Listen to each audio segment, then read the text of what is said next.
Hello दोस्तों, बिहार समाचार में आप सभी का स्वागत है। दोस्तों, आज के इस वीडियो में बिहार के तमाम बड़ी खबरें जो आपके लिए जरूरी है उसे देखेंगे। तो फटाफट से आप सभी इस वीडियो को एक प्यारा लाइक जरूर कर दे और आप बिहार के किस जिले में रहते हैं साथ ही हमें नीचे कमेंट करके जरूर बताएं। साथ ही आपके मन में अगर कोई भी सवाल हो तो आप हमें नीचे कमेंट करके जरूर पूछें। बड़ी खबर में देखिए, राजवेंद्र सिंह भट्टी बने बिहार के नए डीजीपी, सरकार ने जारी की अधिसूचना। जी देखिए, बिहार में पुलिस महकमे से जुड़ी बड़ी खबर सामने आ रही है। 1990 बैच के आईपीएस अधिकारी राजवेंद्र सिंह भट्टी को बिहार का नया डीजीपी बनाया गया है। सरकार ने इसकी जोड़ी अधिसूचना भी जारी कर दी है। साथ ही आपको बता दें कि 1990 बैच के आईपीएस अधिकारी राजवेंद्र सिंह भट्टी इससे पहले सीमा सुरक्षा बल के डीजीपी थे। वर्तमान डीजीपी एसके सिंघल 19 दिसंबर को रिटायर होने वाले हैं। अब बिहार के डीजीपी की जिम्मेदारी राजवेंद्र सिंह भट्टी को सौंपी गई है। आपकी जानकारी के लिए बता दें कि बिहार के बाहुबली नेता रहे शहाबुद्दीन को गिरफ्तार करने के लिए जो विशेष गुप्त योजना बनी थी उसमें आरएस भट्टी ने ही अंजाम दिया था। साल 2005 में वे विधानसभा चुनाव के वक्त विशेष तौर पर उन्हें केंद्रीय प्रतिनियुक्ति से वापस बिहार लाया गया था। उसके बाद उन्हें सिवान में डीआईजी के रूप में पदभार सौंपा गया था। खबर में देखिए, 36 साल बाद अर्जेंटीना वर्ल्ड चैंपियन फ्रांस को पेनल्टी शूटआउट में हराया। मेसी के 2 गोल, काम ना आए एम्बाप्पे की हैट्रिक। या देखिए, लियोनेल मेसी का वर्ल्ड चैंपियन बनने का सपना पूरा हो गया है। अर्जेंटीना ने रविवार को खेले गए फीफा वर्ल्ड कप फाइनल में फ्रांस को पेनल्टी शूटआउट में 4-2 से हरा दिया है। आपकी जानकारी के लिए बता दें कि अर्जेंटीना ने 36 साल बाद वर्ल्ड कप जीता है। इससे पहले उसे 1986 में किताबी कामयाबी मिली थी। अर्जेंटीना का यह ओवरऑल तीसरा किताब है। टीम 1978 में पहली बार वर्ल्ड चैंपियन बनी थी। वहीं फ्रांस का लगातार दूसरी बार वर्ल्ड चैंपियन बनने का सपना अधूरा रह गया है। आपको बता दें कि फ्रांस टीम 2018 में चैंपियन बनी थी। में बिहार के 156 नगर निकायों में 59.62% मतदान, पुरुष से अधिक महिलाओं मतदाताओं ने की वोटिंग, 20 को होगी काउंटिंग। या देखिए, बिहार में शिवहर को छोड़कर 37 जिलों में पहले चरण में 156 नगर निकायों में 59.62% मतदान हुआ है। रविवार को सुबह 7 बजे से शाम 5 बजे तक हुए मतदान में पुरुषों से अधिक महिलाओं मतदाताओं ने मतदान किया है। बता दें कि 59.33% महिला मतदाताओं ने तो पुरुष मतदाताओं ने 57.34% मतदान किया है। वहीं देखिए, सर्वाधिक अरवल में 67.71% मतदान हुआ है, जबकि बांका में सबसे कम 45.68% मतदान हुआ है। वहीं ठंड के कारण दोपहर 1 बजे से 4 बजे के बीच मतदान की रफ्तार तेज रही। राज्य के नगर निकाय चुनाव में पहली बार मतदान के दौरान चेहरे से पहचान की पद्धति अपनाई गई। इसके अलावा आपकी जानकारी के लिए बता दें कि मतगणना 20 दिसंबर को होगी और चुनाव परिणाम जारी किए जाएंगे। बड़ी खबर में देखिए, बिहार में पहाड़ों से पहुंचे पछुआ हवाओं ने गिराया रात का पारा, बड़ी ठंड से परेशान दिखे लोग। जहाँ देखिए, पहाड़ों में हो रही बर्फबारी के चलते बिहार के तापमान में तेजी से कमी आ रही है। रात के सर्द होने के साथ ही राहगीर और रिक्शा चालकों व सड़कों पर रहने वाले लोगों की मुश्किलें भी बढ़ती गई है। वहीं देखिए, मौसम विभाग के पूर्वानुमान के अनुसार अगले 48 घंटे तक तापमान में परिवर्तन होने की संभावना नहीं है, लेकिन उसके 1 से 2-3 दिन बाद 1 से 2 डिग्री तक गिरावट आएगी। सुबह घना कोहरा होने का पूर्वानुमान है, इससे वाहन चालकों को विशेष सावधानी की जरूरत होगी। साथ ही देखिए, मौसम विभाग ने कहा कि जम्मू कश्मीर में 4 दिन पूर्व पश्चिमी विक्षोभ विकसित हुआ था। यह पश्चिमी विक्षोभ उत्तर बिहार के आसमान से होकर गुजर रहा है, जबकि पहाड़ों में बर्फबारी भी हो रही है। इससे पश्चिमी हवा में नमी की अधिकता हो गई है।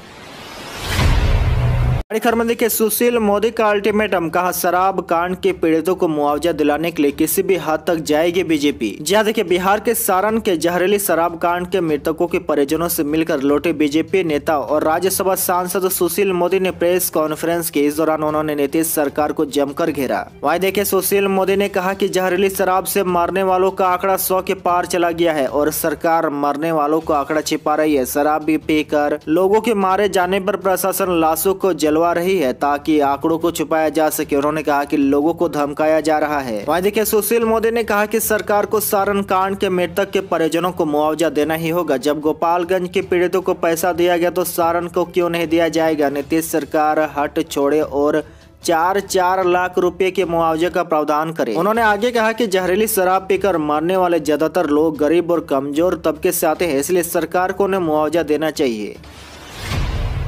वहाँ देखिए, एनएचआरसी करेगी शराब से 72 लोगों की मौत की जांच, बिहार आएगी टीम। डीजीपी मुख्य सचिव को पहले ही भेजा था नोटिस। जहाँ देखिए, सारण में पिछले 4 दिनों में 72 लोगों की जहरीली शराब से मौत हो गई है। वहाँ देखिए, जानकारी मिली है कि राष्ट्रीय मानवाधिकार आयोग ने संज्ञान लेते हुए जहरीली शराब से हुई मौतों की मौके पर जाँच के लिए टीम बिहार भेजने का फैसला किया है। आयोग ने ट्वीट करके कहा कि अपने एक सदस्य की अध्यक्षता में अपनी स्वयं की जांच टीम बनाई गई है। यह टीम बिहार के अन्य जिलों में मौके पर जाकर जांच करेगी। बता दें कि हादसे के चौथे दिन भी अस्पताल और घटना वाले गाँवों में अफरा तफरी का माहौल रहा। वहाँ देखिए जहरीली शराब कांड में मौत के बाद दूसरी कार्रवाई देखने को मिली है। ईसुपुर थाना अध्यक्ष संजय कुमार राम, चौकीदार और दमदार को पुलिस अधीक्षक ने निलंबित कर दिया है। वहीं ऑपरेशन क्लीन के तहत छापेमारी करते हुए शराब के कारोबारी से जुड़े लोगों की गिरफ्तारी भी की गई है। वहीं देखिए चौथे दिन मृतक के परिवारों से मिलने पहुंचे नेता चिराग पासवान मशरक पहुंचे। उन्होंने कहा कि 150 मौतें हुई है, सरकार छिपा रही है, राज्यपाल से मिलकर राष्ट्रपति शासन लागू करने की मांग करूंगा। वहीं देखिए कोलकाता से लौटने के बाद बोले तेजस्वी, विजय सिन्हा एक नहीं 10 मुकदमा करे। जहाँ देखिए केंद्रीय गृह मंत्री अमित शाह के नेतृत्व में कोलकाता में पूर्व क्षेत्रीय सुरक्षा परिषद की बैठक हुई, जिसमें पश्चिम बंगाल के मुख्यमंत्री ममता बनर्जी, झारखंड के सीएम हेमंत सोरेन, बिहार के उप मुख्यमंत्री तेजस्वी यादव, ओडिशा के मंत्री प्रदीप कुमार समेत तुषार क्रांति बेहरा शामिल हुए। वहाँ देखिए बैठक में शामिल होने के बाद बिहार के डिप्टी सीएम तेजस्वी यादव कल पटना लौटे। पटना एयरपोर्ट पर मीडिया से बातचीत करते हुए तेजस्वी यादव ने कहा कि पूर्वी क्षेत्रीय सुरक्षा परिषद की बैठक में बिहार के एजेंडे को रखा गया है। झारखंड पेंशन मामला, फरक्का बराज सहित कई मामलों को इस बैठक में रखा गया है। इस दौरान पश्चिम बंगाल की मुख्यमंत्री ममता बनर्जी से भी कई मुद्दों पर बातचीत हुई है। इस दौरान मीडिया ने तेजस्वी यादव से सवाल किया कि नेता प्रतिपक्ष विजय कुमार सिन्हा आप पर मानहानि का मुकदमा दर्ज करने जा रहे हैं। इसका जवाब देते हुए तेजस्वी यादव ने कहा कि वे एक नहीं बल्कि 10 मुकदमा करें। गौरतलब है कि बिहार में शराबबंदी के बावजूद सारण, बेगूसराय और सिवान में जहरीली शराब पीने से कई लोगों की मौत हो चुकी है। जहरीली शराब से मौत को लेकर सियासत भी जारी है। इसी बीच 108 पेटी शराब बरामद होने को लेकर तेजस्वी यादव के बयान नेता प्रतिपक्ष विजय कुमार सिन्हा ने चेतावनी देते हुए कहा कि वे तेजस्वी यादव पर मानहानि का केस करेंगे। आपकी जानकारी के लिए बता दें कि बीजेपी नेता विजय कुमार सिन्हा ने लखीसराय में शराब बरामद होने के मामले पर कहा था कि मामले में जिस व्यक्ति की संलिप्तता पाई गई है वह जेडीयू पार्टी की स्टिकर लगाकर अपनी गाड़ी पर घूमता है। उन्होंने कहा कि जिस व्यक्ति की गिरफ्तारी हुई है उससे उनका कोई संबंध नहीं है, लेकिन उनके परिवार के ऊपर इस तरह का आरोप लगाया जा रहा है। वहीं देखिए सुशील मोदी ने नीतीश से इस्तीफा और तेजस्वी को मुख्यमंत्री बनाने की कर दी मांग। जहाँ देखिए बिहार के छपरा में जहरीली शराब से मौत पर सियासत थमने का नाम नहीं ले रहा है। इसी कड़ी में बीजेपी नेता सुशील कुमार मोदी ने मुख्यमंत्री नीतीश कुमार से बड़ी मांग कर दी है। उन्होंने सीएम से इस्तीफा देने की मांग की है और साथ ही तेजस्वी को मुख्यमंत्री बनाने को कहा है। मोदी ने कहा कि अगर तेजस्वी मुख्यमंत्री बन जाएंगे तो उनके लिए शराब का कारोबार रोकना आसान हो जाएगा। शराब माफिया कोई और नहीं बल्कि तेजस्वी के लोग ही है। उन्होंने यह भी कहा कि सरकार मौत के आंकड़े छिपा रही है। बड़ी खबर में देखिए बिहार में 6 से 7 मार्च को होगी G20 की बैठक। गया, राजगीर और नालंदा में जुटेंगे G20 के डेलीगेट से तैयारी शुरू। जी हाँ देखिए G20 की अध्यक्षता इस बार भारत कर रहा है और इसी G20 को लेकर भारत में 200 अलग अलग बैठकें होगी। इस बैठक में बिहार में भी बैठक आयोजित की जाएगी। G20 को लेकर बिहार सरकार तैयार कर रही है। बिहार के गया, राजगीर और नालंदा में यह बैठक 6 मार्च और 7 मार्च 2023 को आयोजित की जाएगी, जिसमें G20 में शामिल देशों के प्रतिनिधि भाग लेंगे। कला संस्कृति विभाग के प्रधान सचिव वंदना प्रेयसी इसकी नोडल पदाधिकारी बनाई गई है। आपको बता दें कि यह बैठक शुरू हो चुकी है, लेकिन बिहार को मार्च के महीने में समय दिया गया है। बड़ी खबर में देखिए 5 जनवरी को मल्लिकार्जुन खड़गे बिहार में पहुंचेंगे। बांका से भारत जोड़ो यात्रा को हरी झंडी दिखाएंगे राष्ट्रीय अध्यक्ष। 2 महीने तक चलेगी यात्रा। जहाँ देखिए 5 जनवरी को कांग्रेस के राष्ट्रीय अध्यक्ष मल्लिकार्जुन खड़गे बिहार दौरे पर होंगे। वे भारत जोड़ो यात्रा को बिहार के बांका से हरी झंडी दिखाएंगे। इस बात की जानकारी बिहार कांग्रेस के अध्यक्ष अखिलेश प्रसाद ने दी है। वहीं कांग्रेस अध्यक्ष ने यह भी कहा कि जहरीली शराब से मरे लोगों के परिजनों को मुआवजा मिले, इसके लिए मुख्यमंत्री नीतीश कुमार से बात करेंगे। दरअसल बिहार प्रदेश कांग्रेस कमेटी के द्वारा प्रदेश कांग्रेस कार्यालय सदाकर आश्रम में हाथ से हाथ जोड़ो अभियान की शुरुआत को लेकर अहम बैठक का आयोजन किया गया।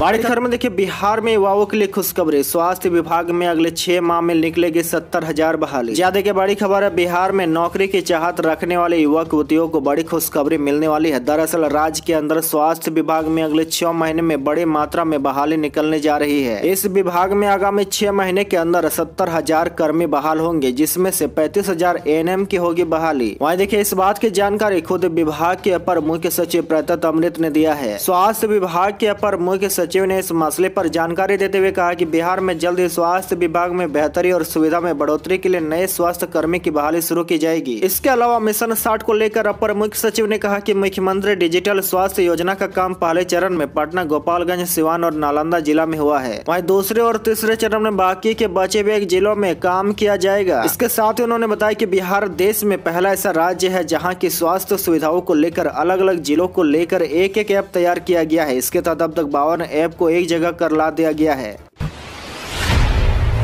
बड़ी खबर में देखिए, बिहार में अगर बिना कारण बताए दाखिल खारिज के आवेदन रद्द किए तो मान्य नहीं होगा। जहाँ देखिए, दाखिल खारिज को लेकर राज्य सरकार ने अंचलों की जिम्मेवारी तय कर दी है। अब कोई दाखिल खारिज का आवेदन बगैर कारण बताए रद्द नहीं होगा। अंचल अधिकारियों को हर हाल में आवेदन रद्द करने का कारण स्पष्ट बताना होगा। आनन फानन में कोई आवेदन अस्वीकृत नहीं किया जा सकेगा। अगर आवेदन अस्वीकृत किया गया तो वह मान्य नहीं होगा। राजस्व एवं भूमि सुधार विभाग ने इस संबंध में अभी अंचलों को निर्देश जारी कर दिया है। दरअसल इस समय दाखिल खारिज को लेकर राज्य सरकार बेहद गंभीर है। बड़ी संख्या में ऐसे मामले लगातार लंबित हो रहे हैं। उसके निष्पादन की रफ्तार बेहद धीमी है। यही नहीं, इसके स्वीकृत करने और अस्वीकृत करने का कोई भी कारण नहीं बताया जाता है, जिसको देखते हुए फैसला लिया गया है। बड़ी खबर में देखिए, जेईई मेन 2023 में 75% अंक की अनिवार्यता फिर से लागू। एनटीए ने किए कई बदलाव। जहाँ देखिए, नेशनल टेस्टिंग एजेंसी ने जेईई मेन की परीक्षा में इस बार फिर से कई बदलाव किए हैं। एक बड़े बदलाव के तहत इस बार 2020 से पहले 12वीं में 75% अंक वाले नियम को फिर से लागू कर दिया गया है। कोरोना से पहले आईआईटी, एनआईटी एवं सीएफटीआई में संस्थानों में नामांकन के लिए 12वीं में कम से कम 75% अंक लाना अनिवार्य हुआ करता था, लेकिन वर्ष 2020 में कोरोना के चलते यह शर्त हटा दी गई थी। इस बार 2023 में इसे फिर से लागू कर दिया गया है। वहीं देखिए, इन संस्थानों में जोसा और जिसेब काउंसलिंग के जरिए नामांकन होंगे। सेंट्रल सीट अलोकेशन बोर्ड के जरिए एनआईटी, आईआईटी और सीएफटीआई संस्थानों के BA, BTech, BArch, B planning course में दाखिले ऑल इंडिया पर बेस्ड होंगे, लेकिन इसमें 12वीं में कम से कम 75% मार्क्स की भी शर्त होगी। वहीं एससी व एसटी वर्ग के छात्रों के लिए न्यूनतम मार्क्स 65% रखे गए हैं। इसके अलावा देखिए, एनटीए ने इस बार पुरुष उम्मीदवारों के लिए रजिस्ट्रेशन फीस 650 से बढ़ाकर 1000 रुपए कर दी है, जबकि महिला उम्मीदवारों को 800 रुपए का भुगतान करना होगा। में देखिए, यूनिवर्सिटी में पढ़ाई और एग्जाम के लेट लतीफी होगी दूर। नीतीश सरकार बनाएगी हाई लेवल एक्सपर्ट कमेटी। जहाँ देखिए, बिहार के विश्वविद्यालय में शैक्षणिक सत्र और एग्जाम में लेट लतीफी से परेशान स्टूडेंट को जल्द ही राहत मिलने की उम्मीद है। राज्य के विभिन्न यूनिवर्सिटी में शैक्षणिक सत्र को नियमित करने के लिए नीतीश सरकार हाई लेवल एक्सपर्ट कमेटी गठित करने जा रही है। राज्य उच्चतर शिक्षा परिषद के अंतर्गत बनने वाला यह कमेटी शैक्षणिक सत्र को नियमित करने को लेकर अपनी रिपोर्ट देगी। इसके बाद आगे की कार्रवाई होगी। यह जानकारी शिक्षा मंत्री चंद्रशेखर ने कुलपति, कुल सचिव, वित्तीय सलाहकारों के साथ बैठक में दी है। वहाँ देखिए, इससे पहले शिक्षा मंत्री ने विश्वविद्यालय में विलंब से चल रहे शैक्षणिक सत्रों पर नाराजगी जाहिर की है। उन्होंने सत्रों को नियमित करने के लिए कुलपतियों को प्रभावी कदम उठाने का भी निर्देश दिया है। उन्होंने कहा कि इसे गंभीरता से लिया जाना चाहिए। बैठक में अग्रवाल कमीशन और एसबी सिन्हा आयोग के दिशा निर्देश के अनुरूप चतुर्थ वर्ग के महाविद्यालयों के शिक्षकों की पदोन्नति होगी और इस आधार पर वेतन आदि का भुगतान होगा।